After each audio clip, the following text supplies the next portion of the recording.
Hello, Mountaineer faithful. It's a chilly day out here today, but it still doesn't stop me from talking about Mountaineer football as the West Virginia University Mountaineers take their game on the road to Tucson, Arizona to play the Arizona Wildcats. Both teams are 3-4. Both teams are trying to save their season. That's all it is to it. You don't want to drop to 3-5 and be 2 games under 500. So this is a big game for both teams. So the Mountaineer fans should treat it as that and be jacked up for this game.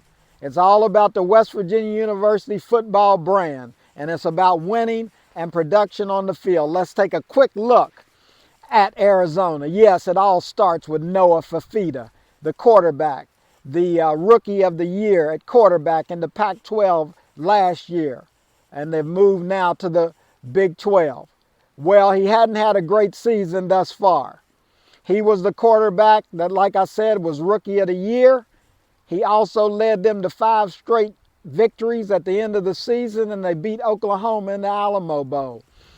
And that's what he was all about. But this season has been different. They've got a new coaching staff and new offensive coordinators, and it just hadn't blended together yet. The offense has really underperformed for Arizona, and that's the big question mark. Their offense.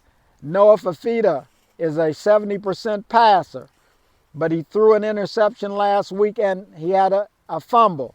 He was sacked 7 times. You get the picture. He's having a difficult time being the quarterback that they want him to be this season in Arizona. But what he can do, he is a dual threat quarterback. He's sleeping, and I hope he continues to sleep. But he is the catalyst for the offense. If he's not having a good game, it bodes well for West Virginia University. So watch out for this kid. I don't know what's been going on, but it just hadn't happened for him yet. His target is T. McMillan, next level player. He can burn you. But he only got a few receptions last week for 38 yards. So it was no wonder that Colorado blasted them 34-7. And that's the way it was. Colorado's defense dominated their offense. And so don't sleep on their defense, because Arizona's defense spent a lot of time on the field last Saturday. So you're going to give up points if your offense is not performing. We know that well in Mountaineer land. So the defense is out there for long periods of time. They're very talented. Trey Smith up front. Jacob Manu, their all-world linebacker, is out for the season. He had 116 tackles last year. So that's a big miss. But they have Johnson and Crew in the secondary that can make for a long day if you're not an accurate passer. So their defense is not their problem. Their problem is their offense. So what is West Virginia going to do about that? Well, what West Virginia has to do is figure out whether they're going to play chess or checkers. Okay, everybody in the world knows that West Virginia's wide receivers are having trouble getting open.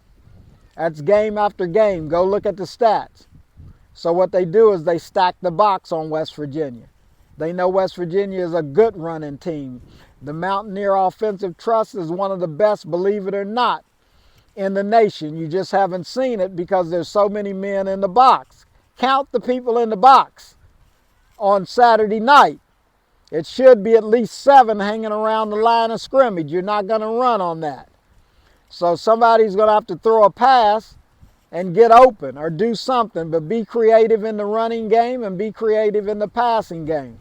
That's a Neil Brown thing. That's what he has to come up with offensively.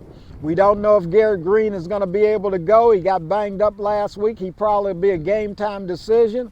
And Nico Marchiol didn't look all that good last week. So with a week of practice, hopefully he'll be better if he's going to be named a starter. So West Virginia has a question mark at the quarterback spot. Jaheim White is banged up. He's a game time decision. So it looks like it's going to be up to Diesel Donaldson to get the running game going. At wide receiver, man, Traylon Ray, Jaden Bray has been injured.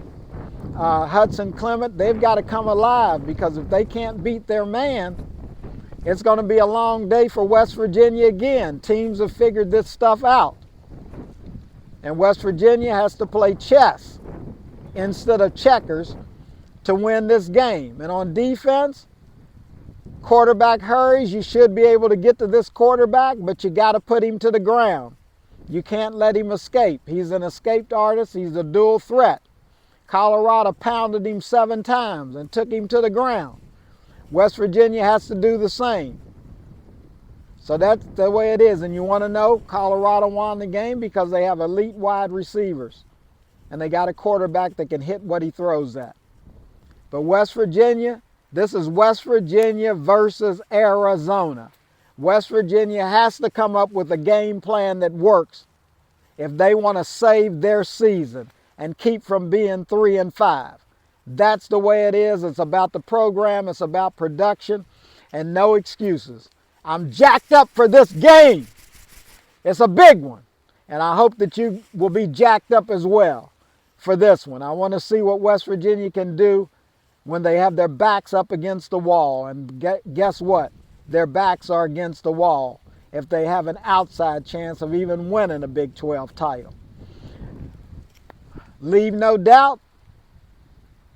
Mountaineer strong, one minority voice, one view at B. Frank for real, C. Ivan Franklin. Look, it's about winning, baby. That's what I'm about. Go Mountaineers!